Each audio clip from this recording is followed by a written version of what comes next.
some big names, big people in industry constantly telling me to stop doing what I'm doing, that mixing anti-racism with food is silly, it's got no place there, people don't want to be educated as they eat. My God, I've had it all. And I've been like, yep, cool, goodbye, nope.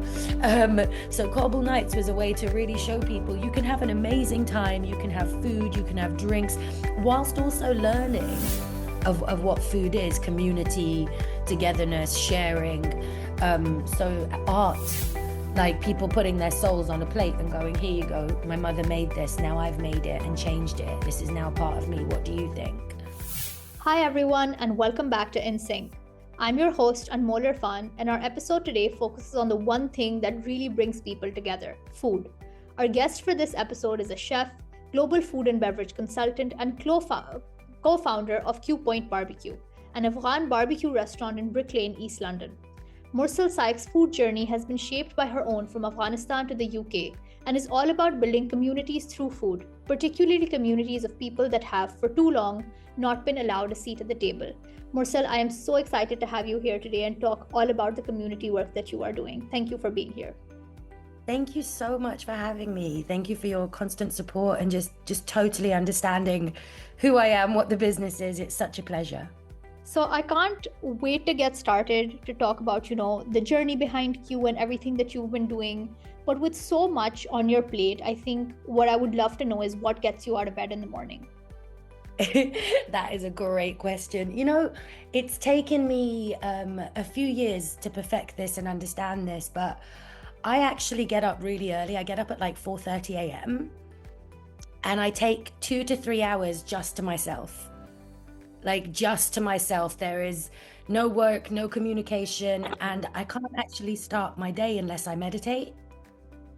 It's really, really important to me. But growing up Muslim, I've kind of mixed my meditation. I actually pray in the beginning to like reset my mind and calm my mind before I start to begin to manifest and architect my day and rehearse how I want my day to go. I massively believe that you are your thoughts. So if you can control your thoughts and keep guard at the gates of your mind, everything and anything is possible as long as you think it is. As soon as you begin to self-doubt and question and go back to the normal programming, of your brain, things become difficult. So it's one of the main things that gets me up every single day, getting up early when no one's awake, when there's no communications, and just going straight into my meditation and thinking, wow, the world that we live in is so beautiful. There is literally only one of me, one of you, one of our souls in this entire universe. And so that's enough to celebrate. The rest is just a bonus, right? And then exercise. And then I have a really boring breakfast, like the same breakfast of yogurt, olive oil, nuts, flax seeds, chia seeds, all in this like bowl, and it just gives me so much energy. And then I'm like, now I'm ready for the day. Around like 7:30, 8, I'm like, cool, what's going on? I love that. I love how intentional you are about your mornings. I think so many of us still struggle to find that time for ourselves. And I'm sure that it just makes your day so much better and gives you, like you said, so much more energy to really tackle things head on, which I'm sure are not easy because you're doing so much work that's based on your own experience as a refugee. You're working with immigrant communities who have their own experiences that can be often quite difficult. How did your experience as a refugee shape the way that you interact with the communities around you and shape the work that you've been building? Honestly, it has shaped in every echelon of my work to bring my identity so much into it. It's shaped so much of what I do professionally as a business owner, as a chef. The food that I create, the multi-pronged business approaches that I have towards people, clients, as a consultant, I want to create integrated F&B spaces that are aware of diverse dietary requirements, so those spaces can be integrated and not segregated. And that all comes from the fact that I stopped running away from the identity of being a refugee, which is which is what it is to run away all the time and escape, and actually started to like understand that to seek refuge from a war or to this is just exactly that, is merely that. It's not a adjective, it's a verb. But so many people see it as an adjective and describe people through that, and you're like, no, it's just something that happened to one. That doesn't I identify now how the rest of my life, and it shouldn't for other refugees, asylum seekers, people that have gone through so many spouts of fleeing and war. And by showing people that across my work and in spaces, it's beautiful because I get to create integrated spaces. Clients are so happy because they've just realized that a lot of the reason we're not integrated is due to systemic racism and Islamophobia. So their profit margins increase, and they realize, oh, there's a whole market that we're not even aware of just through mild passive racism that we've just been accidentally ignoring across the sector. And once they come inside, profit increases for the UK industry.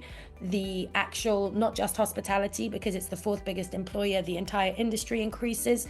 And we have integrated spaces where people can sit down, and instead of learning about each other from work or workshops, they can sit down and see how one another interacts. That Muslims, for example, can come into spaces if they're catered for them, that Hindus have a specific diet, and just start to become a bit more self-aware together, collectively, rather than like separately. It influences everything that we do. I think that's so important, especially in a place like the UK, right, where there's so much diversity and so many immigrants from so many different backgrounds, experiences. And you're right, Yeah. there's a lot of spaces that are catering to all of that intersectionality or integrating all of those parts of society. But Q point is, your work, all the way from the people that you're hiring to the people that you're catering for, is so community focused. Why is that so important to you? And how are you making that model work? So I think one of the most important things for me is that there's a massive binary in the world, especially in the West: black, white, good, evil, like Muslim, terrorist, this. These binaries are so dangerous. Even when we use words like pro-Palestine, pro-Israel, these pros, we're not pro, we're pro-human life, we're pro-humanity, we're pro-people. We shouldn't now segregate people based on their religious beliefs, but we should have a moral compass that dictates. And when we use binaries, it's dangerous. And you look across the sector, we have almost Muslim only spaces that are like halal burgers only or this only. And with the word halal, because it's been connotated with so much Islamophobia, has become almost scary to other people, which then creates further segregation. And so for me, I was like, how can I get people to see the multi-layered identity of racialized individuals, Muslims, Hindus? How can I get them to see us, as the beautiful, amazing, different individuals that we are, and not just the racist, Islamophobic connotations that are put in the media? And that's why Q Point kind of existed, because it's like, we confuse people. We go to places that serve alcohol, but we only serve halal. We merge amazing music, cultural, we have iftar gatherings, but we make sure that the other society can also join in. We use the word permissible, the English translation of the Arabic word halal, so that, again, people can understand why halal is important, what it is. It's not just this scary thing that people call barbaric, that makes no sense. It's just Islamophobic to say that. It's just a way of life for people. It's a dietary requirement. And to try and normalize that by translating Arabic to English, by just being like, yeah, we love halal, we love Islam, but we also love garage and grime, like, what's wrong with that? Why can't we be multi-layered? And that for me was to create an integrated space that combined all the beautiful versions of people: diasporic, religious, non-religious, practicing, non-practicing, fasting, non-fasting, Westerners. And that's, to me, a much easier way to break down racism and Islamophobia, is getting people in the same places, using art, food and music to open up dialogue and entry points. We just had a night called Cobble Nights, actually, um, in King's Cross, and it was all about utilizing amazing food, incredible music, spoken word poets, art exhibition, visual arts with a performer, but all with the undercurrent of Afghan and Iranian women and what they're going through. And as I went across the tables, it was a beautiful packed night. The conversations by everybody, which is a very mixed crowd, about, oh my God, I didn't realize my privilege in the UK as a woman. I didn't realize that this is what women were going through here. It was exactly what I wanted. You know, I was like, this is what we should be doing in our social spaces.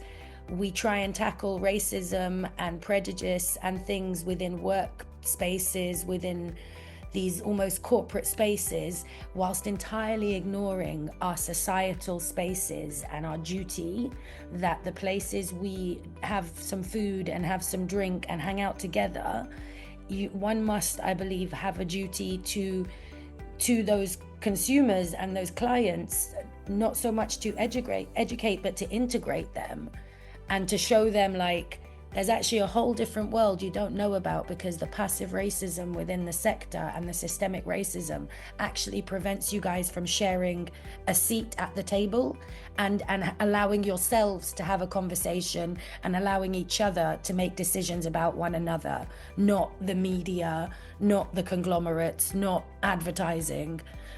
So I think that's why it's a mission, you know? Yeah, and I think it's so interesting that we're having this conversation in Ramadan, right? Because you're talking about all these different aspects of food and community and coming together.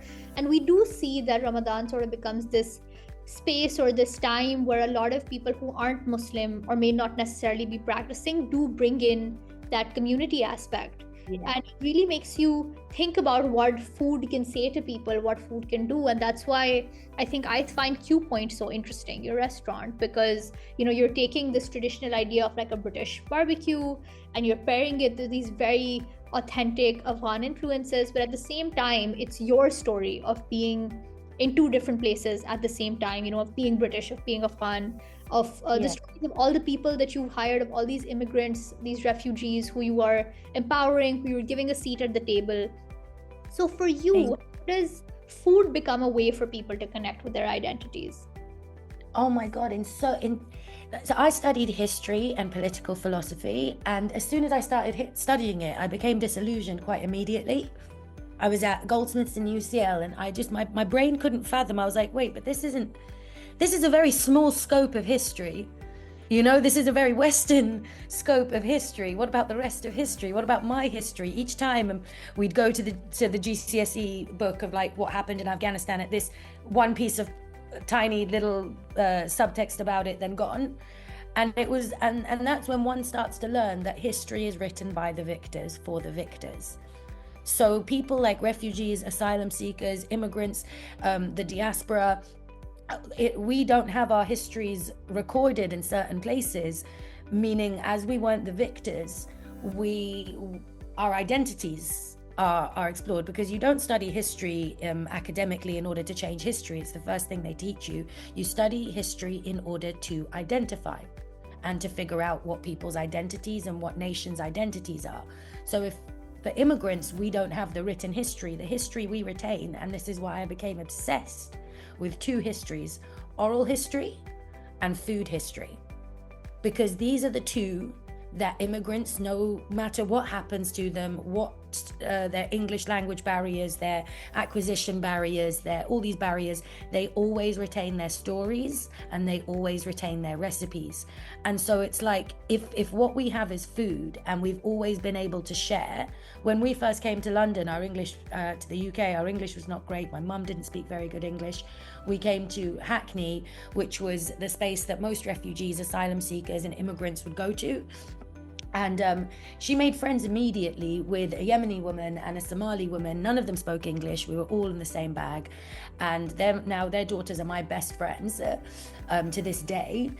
And she made friends with them, and they did it through food. They weren't able to speak to each other past that, but my mum made some food, they made some rice, and they just passed it to each other, smiling and nodding. And the way that relationship began, and then teaching each other the recipes, it showed that that lack of English language or that lack of acquisition isn't important when it comes to food, because we've all got to eat, like.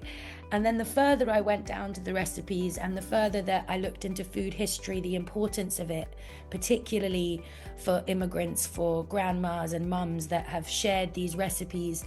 And now for us as the diaspora, as I'm still first generation, I was born in Kabul in that first war, raised in Mumbai in India, and now here. But for me and for my sisters, and to retain these recipes, to place them in history, and have other people be able to connect with each other now and not feel so isolated, because you connect in your own communities, but when you can connect globally with someone else and be like, oh my God, I see myself in her. And that's so important for young individuals. There are so many different role models across the West for people, but for immigrants, for ethnics, for so many of us from this community, we need more and more role models. We need more ways to connect with each other, because that connection eradicates imposter syndrome, knowing that maybe you had the same stories, maybe people made fun of your packed lunches because they smelled of curries and bringing them into an English school. Maybe those stories, and I know that they bring them together. And then just having people connect over halal has been a big thing for me. Breaking down stereotypes of halal and having people that would be like, I'm never touching that, and then a year later they're best friends with Abdullah from the halal butchers, they're buying halal, they're able now to invite their Muslim friends for dinner, which they weren't able to do before because obviously they didn't serve halal. So they've just opened up their entire community and opened up to a different space.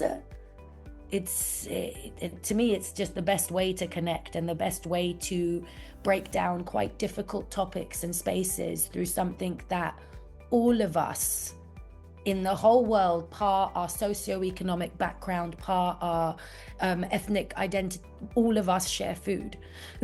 So it was a beautiful way to get into.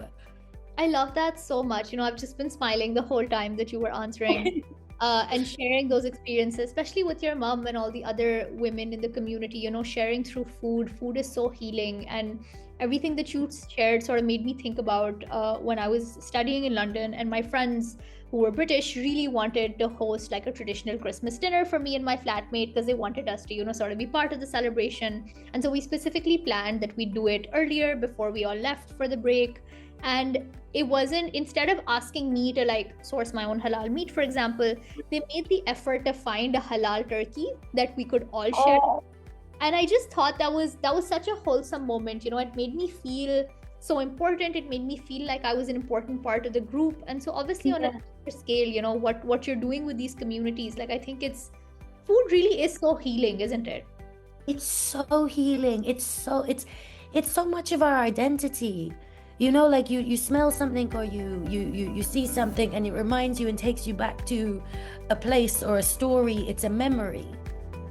It's everything. And that's why I think it's so important. And a big part of my work has been to basically not come after food media, but just help educate food media a little bit on the fact that, particularly in the West, it's made up of a diverse plethora of ethnic dishes and Thai cuisine, Indian cuisine, Pakistani cuisine, Afghan cuisine, Uzbek cuisine. It's so many different cuisines, and yet these restaurants and their dietary requirements don't actually allow the people from these countries to sit down and eat this food. And everyone said to me, so what, you think that only people from these countries should cook this food? I'm like, not at all. Not at all. I think everyone should partake in creating beautiful recipes, but there's appropriating a recipe and there is not appropriating a recipe. And when you appropriate, you basically colonize a dish. You take a dish, you bring it back, but you don't pay respect to any of the people from that or where that recipe comes from. You don't pay homage to that. You do not open up your space for the people from that based on their dietary requirements. You basically just take something, and in an effort to decolonize dishes and the industry, it's why so much of my food has been like, oh my God, the research and development to look at multiple dietary requirements, to then change and adapt kitchens to be able to do that, to then train a bunch of chefs that are maybe not from that background and what that means. You have your allergens and your dietary requirements in the UK. I'm going to add a few more for you. You know, like, just it takes work, but it creates different spaces, and it's showing people like Michelin and the UK sector that, like, I love what you do, but you need to open it up and you need to be a lot more inclusive and diverse, especially when your very industry relies on the creativity, history, and identity of immigrants. It very much relies on that. So you need to be aware of this. It's a duty to open your spaces up and make it inclusive for the people that you're appropriating. Yeah, it really is, isn't it? I mean, ideally it shouldn't be optional, but because the sort of norms that have been set, I'm sure that it's very difficult doing this work. Like right now we're talking about it, we're passionate about it, but on ground, the day in and day out of this must be exhausting at times. And how do you balance your own well-being with the work that you've been doing around this? Oh my gosh, thank you for that question. That's one of the reasons, the meditations, and I try to meditate at least 2 to 3 times a day, to bring myself back to base, back into my own body, back into my own spirit and my own goals, not just let the world's problems dictate how I'm going to move. So that's like a crucial element, because one does get triggered. Like, you would be so shocked just last week, like the things that I hear from people in the industry. I won't mention any names, but people won't hire certain people due to their ethnic background and just say it so casually, and I will immediately come for them, immediately correct them. I don't believe in cancel culture. I believe in open dialogue. So I encourage people to be open about these things. But the constant Islamophobia, racism, systemicness, misogyny within these places used to be really overwhelming for me in my first 5 years. And in these last 5 years, my thing is that life is a series of problems one needs to find constant solutions to, nothing more or less. So I'm just going to see it as another problem to tackle and not allow my mood, my feelings, or anything to be affected, because it's all it is. So I think looking after my mind, and I've got to be honest, mind and body. The work can be quite physical in itself as a chef at times, but then the mental work of being able to be in constant spaces, educating people about racism, Islamophobia, having them be racist towards you and not realizing it, because that's your very job, is to be there to educate them and to see, wow, we've got a long way to go. Like, International Women's Day was celebrated and it was beautiful, but I was at one event where it was predominantly white women, and certain comments and things were made, and it just got, and I'm a feminist. I've got a book called White Feminism, all about the fact that, like, we really need to bring feminism into the fold across the globe.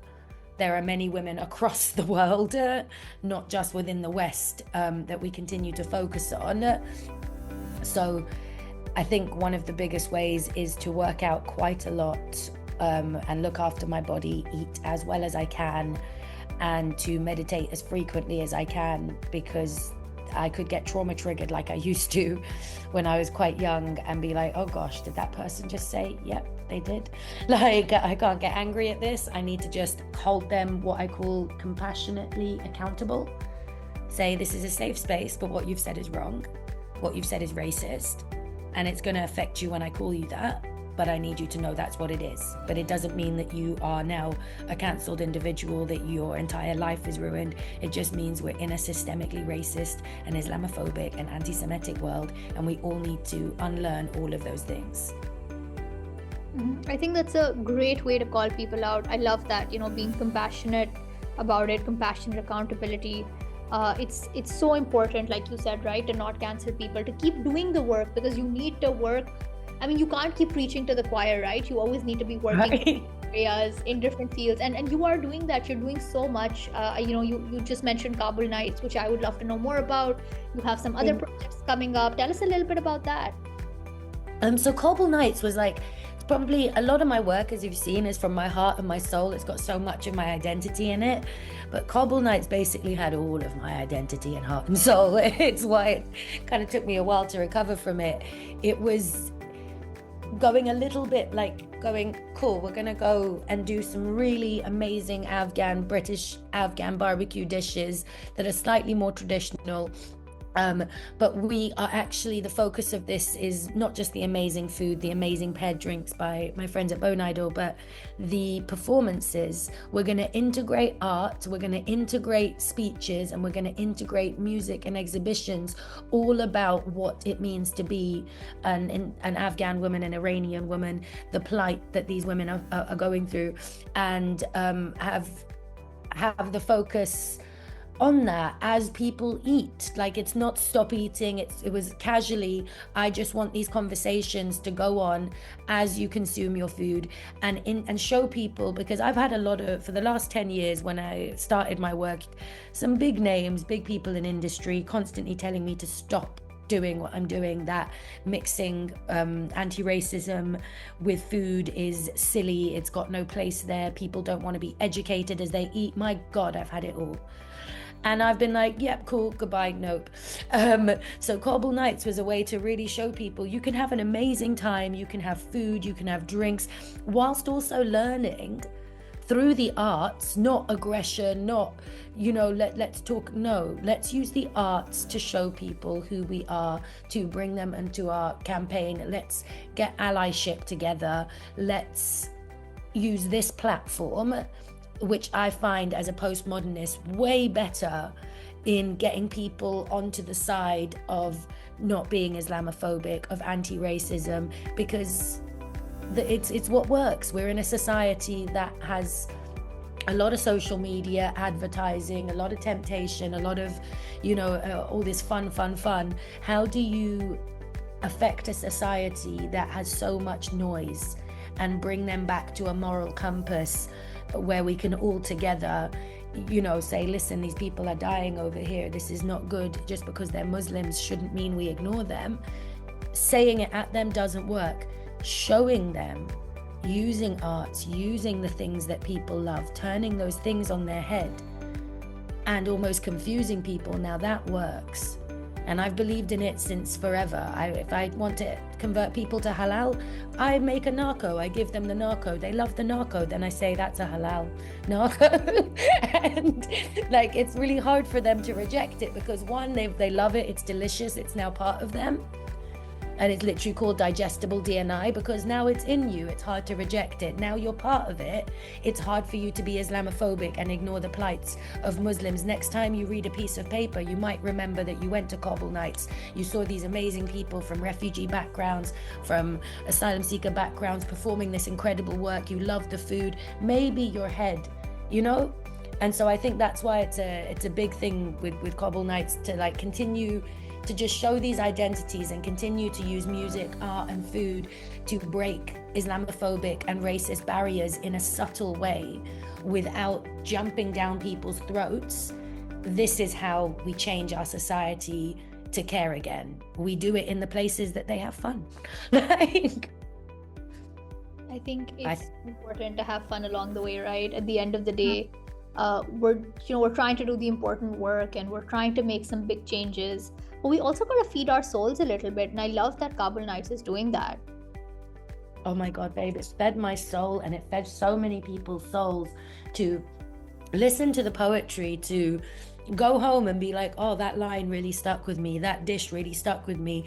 It's what food used to be. It's art, because food, when you think about it, is a necessity for most people. It's not a luxury, it's a lifeline. But in the West and in certain places, there's sometimes where it's too luxurious, that it takes away from the very origin of what food is: community, togetherness, sharing.